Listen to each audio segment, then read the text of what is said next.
Hello.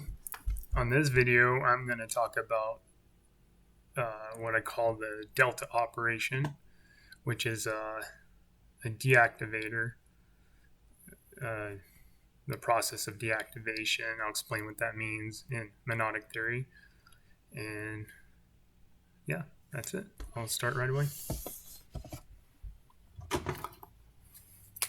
So, as usual, we want to make sure we're talking about the Moo universe. It wouldn't make sense otherwise. And then, as we know, we've been using a little caveat too. Let me finish this out. If we're in the Moo universe, this can be any symbol.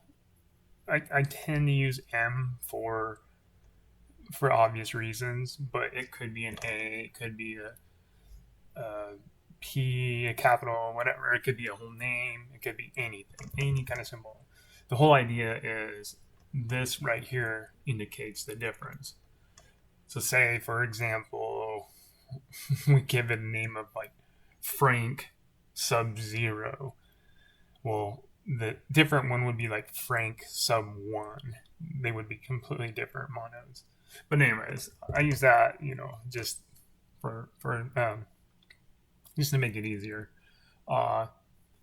So when we're talking about, let me write it up here, deactivation. It actually has two interesting forms. Well, the first one is this one right here, where the monode loses an arm as long as the A is greater than 0, right?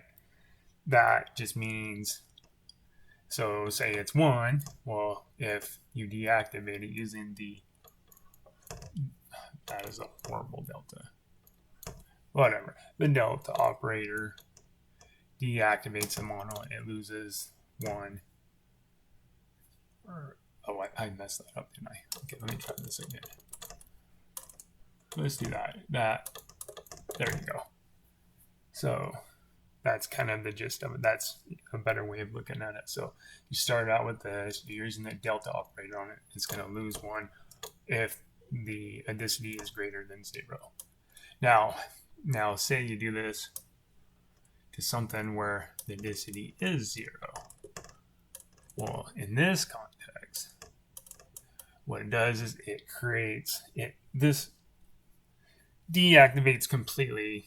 Your resulting thing is just the universe itself, because it's no longer there. This doesn't really mean much as a resultant or as a resulting part of the process. It just means like you had this is no longer activated, it's gone, boom, hence deactivation.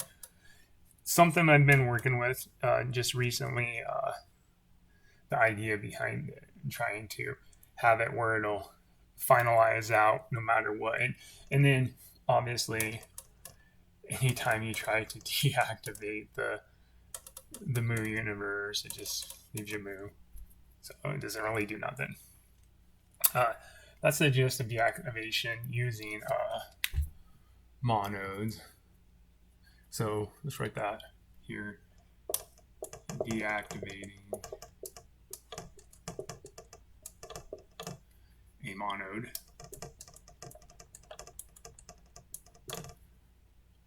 Not the prettiest writing. You kind of get the gist of it though. Now, with that, there's one other a level that we can look at, and that's deactivating a binding or unbinding something, I guess is what you call it. So I'm going to erase all this because it's pretty self-explanatory. Oh, we'll put that back up there so we know we're talking about Moo. Okay, so deactivation. So say you have, I'm just going to put, I'll probably just use letters. It doesn't matter. Say we have these, well, I got a better idea. So I'll use I with an A, I, and then another one, we'll call it age within age, right?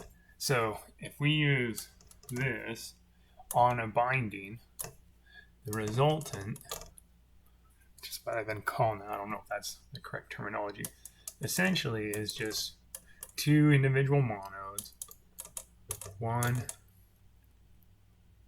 with both of them gaining their arms. There's the difference, because, or their adicity increases, because this right here binds their arms together.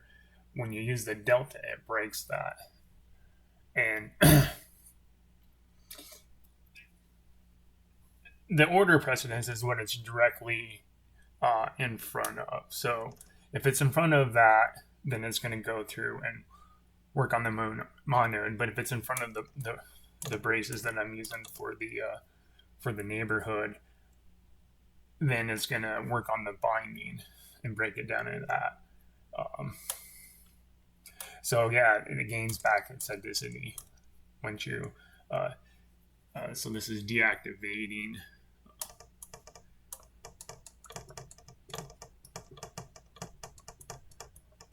a, I guess you would say, neighborhood.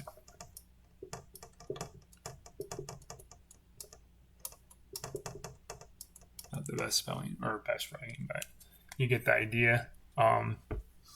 So with that, we have that new operation.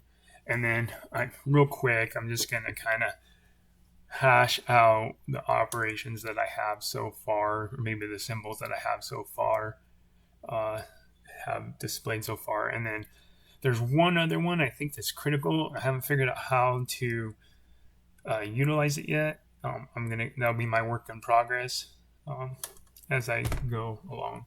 So that's that. I'll get rid of that. So essentially right now what we got is mu. We have our monode, right? Then we have, I'm just going to put a dot saying for there's something in there, right? This is our binding. And like I said, there is a J. There might be something for the superscript. I think I had an idea for it at one point in time, but I don't know right now. As we speak, I don't have an idea what to do with that. Maybe there's multiple bindings in within that one bind. I don't know. It's a place where you can work on that. Obviously we can use our process indicator, or say we take that, we got our alpha, we have our beta, we now have our delta, and then each one of these can obviously be that little shortcut I was telling you about, where it takes this, applies it to that, and gives you that. Kind of the same idea, like just a little shortcut. The one thing we're missing is this gamma. I think I did that right. I don't know. Something like that. And it's going to be used to kind of like get information about a monode or about a neighborhood, but I haven't quite figured out how to incorporate it yet. But that's like later on down the road. I'm going to figure out how to incorporate gamma in there. So essentially we'd have like the 4 basic operations. And then with that, I'd be able to, I believe, start working out more complex processes. Like in the previous video, I talked about turning a neighborhood into a logical structure, and how it denoted truthhood and how you could utilize that. And then I said there was 3 major operations, not, and or logical operations that you could use on that, but I have to figure out a way to make not work and or work specifically with that truthhood structures at neighborhoods that I utilized.